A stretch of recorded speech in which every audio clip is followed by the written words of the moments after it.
Assalamualaikum warahmatullahi wabarakatuh, sahabatku para petani sawit. Apa kabar? Semoga kalian selalu dalam keadaan sehat walafiat. Amin.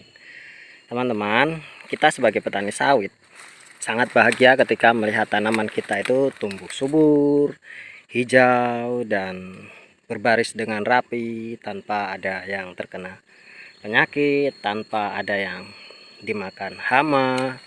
Itu sangat menyenangkan sekali ketika kita mendatangi kebun kita, semuanya segar bugar tanpa ada yang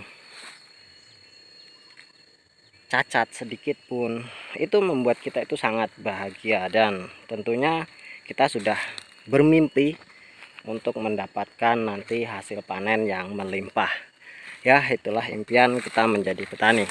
Namun teman-teman, ada beberapa hal mendasar yang terkadang dilupakan oleh para petani, terkhusus kita sebagai petani sawit.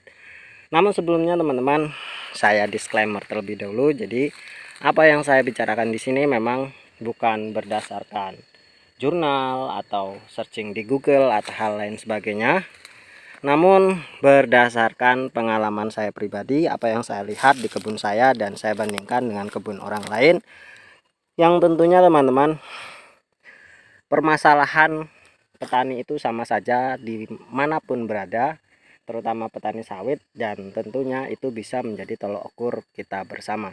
Jadi saya tidak mengajak teman-teman untuk mengikuti apa yang saya ucapkan atau apa yang saya lakukan, namun saya hanya sharing saja. Semoga bisa menjadi berbagi pengalaman dan berbagi ilmu, atau tentunya berbagi pengalaman lah. Kalau ilmu saya merasa saya belum cukup ilmunya. Nah teman-teman, hal mendasar yang sering dilakukan atau kesalahan mendasar yang sering dilakukan para petani, yaitu menerapkan jarak tanam yang benar. Nah, ini sangat banyak sekali masih dilakukan oleh para petani kita, dan tentunya hal tersebut adalah sesuatu yang kerjaan yang bisa dikatakan bukan kerjaannya orang pintar lah gitu. Jadi kita harus benar-benar teman-teman menerapkan jarak tanam yang sesuai dengan varietas yang kita tanam.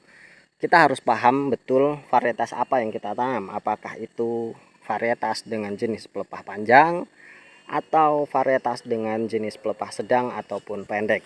Jadi kita memang harus benar-benar menerapkannya agar supaya nanti kita tidak menyesal di kemudian hari. Tentunya teman-teman, penyesalan itu tidak datang serta-merta saat ini. Namun penyesalan itu akan hadir ketika nanti sawit kita itu sudah mulai beranjak umur 5 tahun ke atas, ketika kita salah menerapkan jarak tanam.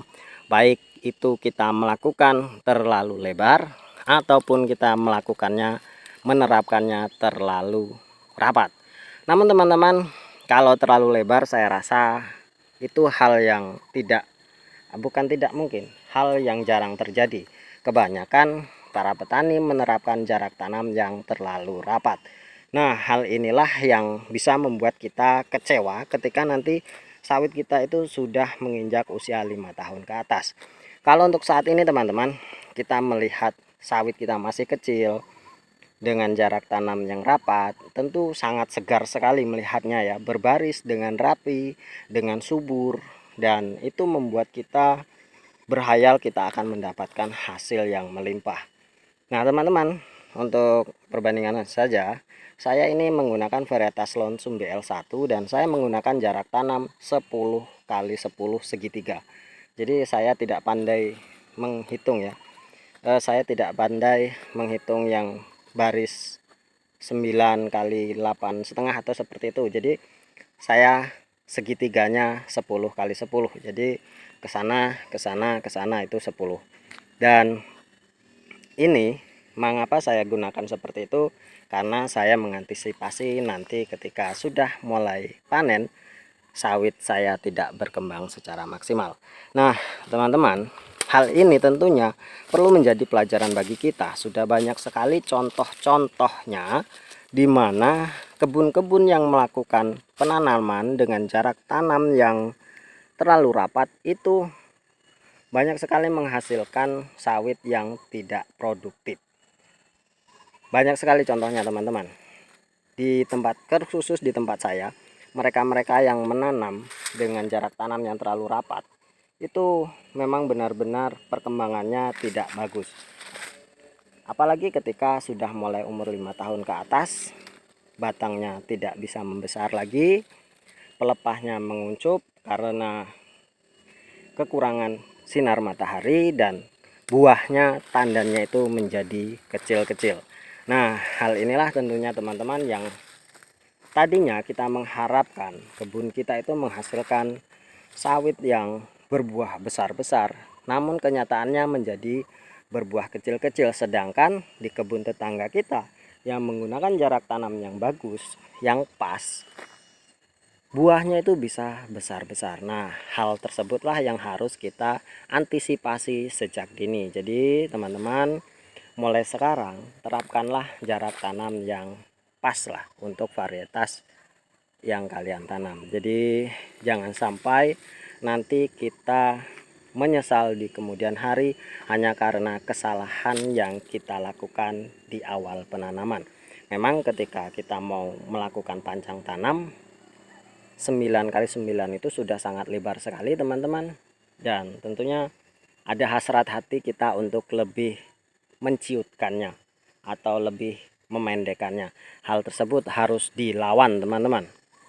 Hal tersebut harus benar-benar dilawan, dan terapkanlah jarak tanam yang memang sesuai. Nah teman-teman, mungkin hanya ini sharing yang bisa saya sampaikan, semoga bermanfaat. Mulai sekarang kalian harus searching tentang varietas apa yang kalian tanam, apakah itu pelepah panjang, pelepah pendek, ataupun pelepah sedang. Jadi gunakanlah jarak tanam yang benar-benar sesuai dengan varietas yang kalian tanam. Nah, untuk terakhirnya saya sharing sedikit untuk pelepah panjang. Kalau menurut saya, gunakanlah jarak tanam 10 kali 10 segitiga sama sisi, dan untuk pelepah sedang itu 9,2 segitiga sama sisi, dan untuk pelepah pendek kalian bisa gunakan 9 kali 9 segitiga sama sisi. Nah teman-teman, demikianlah, terima kasih atas perhatiannya. Wassalamualaikum warahmatullahi wabarakatuh.